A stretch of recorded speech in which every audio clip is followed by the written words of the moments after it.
Olá pessoal, meu nome é Guilherme Calderano, professor de matemática. É um prazer estar também com vocês contribuindo com esse projeto tão interessante do Descomplica. O que a gente vai trabalhar agora é um assunto muito importante em todas as áreas, principalmente da geometria analítica. Quando a gente trabalha com retas no ponto de vista euclidiano, a gente se refere a um conjunto de pontos que tem um certo comportamento e simplesmente isso. Quando a gente coloca isso no plano cartesiano, a gente costuma brincar que a reta passa a ter CPF, identidade, ela pode ser traduzida por uma equação. E como vocês já perceberam em vídeos anteriores, a reta ela pode ter uma equação e ali tem meio que a genética dessa reta, o coeficiente angular e o coeficiente linear. A parte de hoje é como a gente consegue detectar se as retas são paralelas ou não paralelas.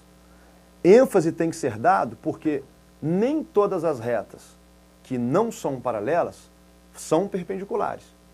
Então a gente vai trabalhar um pouco esse assunto, é um assunto muito tranquilo, é um assunto que pode ser sim cobrado no Enem de diversas maneiras e eu acho que vocês vão gostar de entender isso aqui.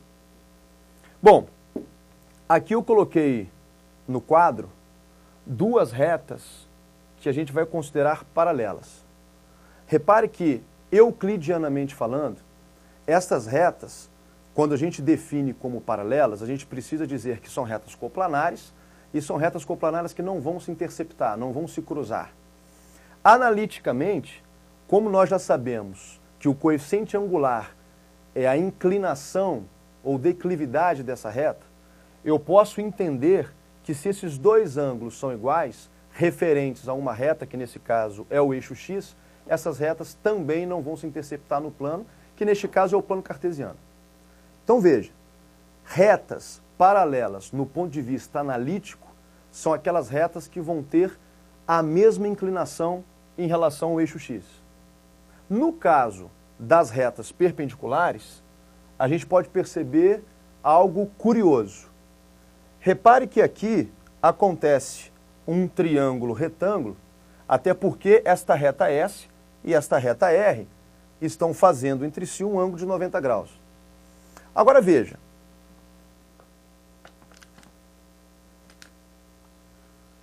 se eu tenho este ângulo θ igual a esse ângulo θ, eu posso garantir que o coeficiente angular desta reta S é igual ao coeficiente angular dessa reta R. Lembrem-se, coeficiente angular é a tangente do ângulo que esta reta faz com o eixo x. Então, se eu quiser considerar M1 como coeficiente da reta R, o M2 como coeficiente da reta S, observe que tanto o M1 quanto o M2 eles vão ser iguais, porque esse ângulo é o mesmo. É muito legal a gente perceber isso. Ângulos iguais geram tangentes iguais. Cuidado porque a recíproca não é verdadeira, a gente vai trabalhar isso daqui a pouco. Bom, se M1 é igual a tangente de θ e o M2 também, eu posso garantir que a marca registrada de duas retas paralelas no plano cartesiano é quando elas têm o mesmo coeficiente angular. Uma dica é que mesmo se a equação estiver dada na forma geral, é interessante que eu coloco ela na forma reduzida para a gente visualizar melhor se os coeficientes são ou não são iguais. Tá legal?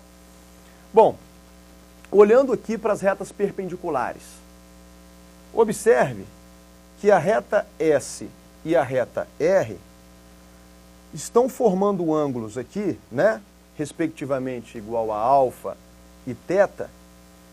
Como é que a gente pode fazer um estudo bem interessante disso? Da geometria plana,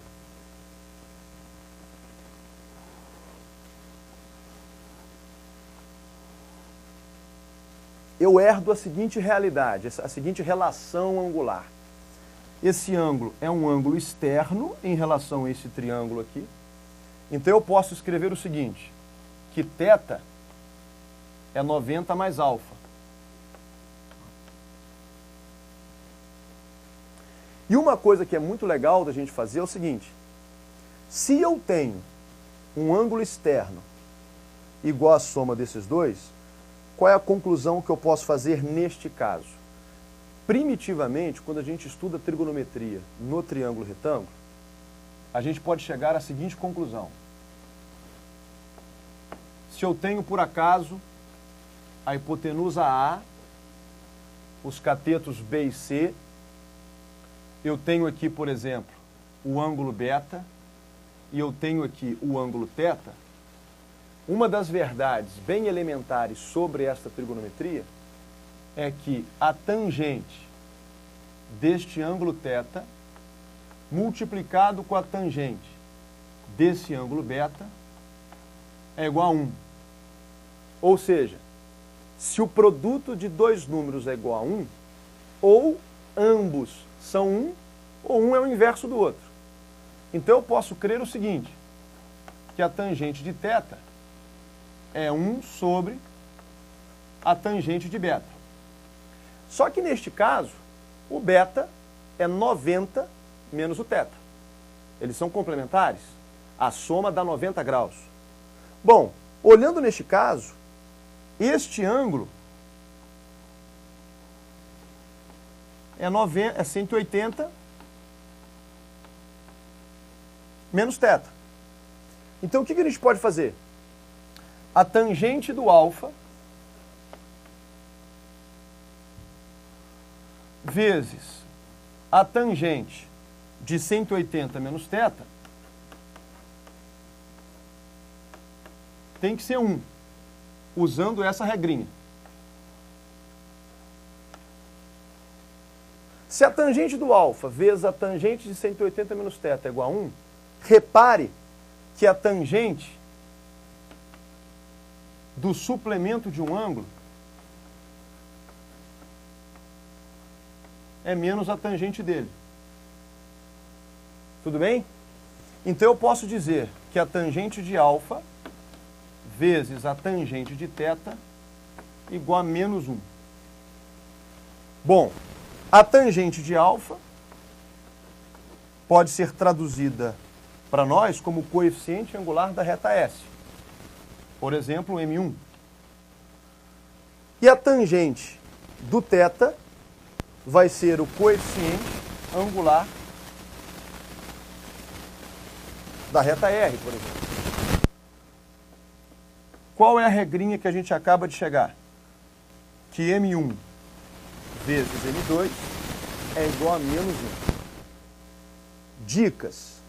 Neste momento, eu preciso entender muito bem, porque se as retas são ditas perpendiculares, eu preciso afirmar que os coeficientes angulares dessas duas retas ou então ou eu também digo que o coeficiente de uma é o inverso e simétrico da outra. Gente, estamos discutindo geometria analítica e existem alguns pré-requisitos para que a gente consiga entender bem essa realidade de paralelismo e de perpendicularismo de retas. Uma delas é ter o mínimo de controle com a geometria euclidiana plana. Saber como as retas paralelas são estabelecidas, né, no plano de Euclides, e como as retas perpendiculares também são estabelecidas. São retas concorrentes e que constroem, que fazem um ângulo de 90 graus. No caso da geometria analítica, eu preciso meio que concordar em fazer esse tratado a partir dos coeficientes angulares.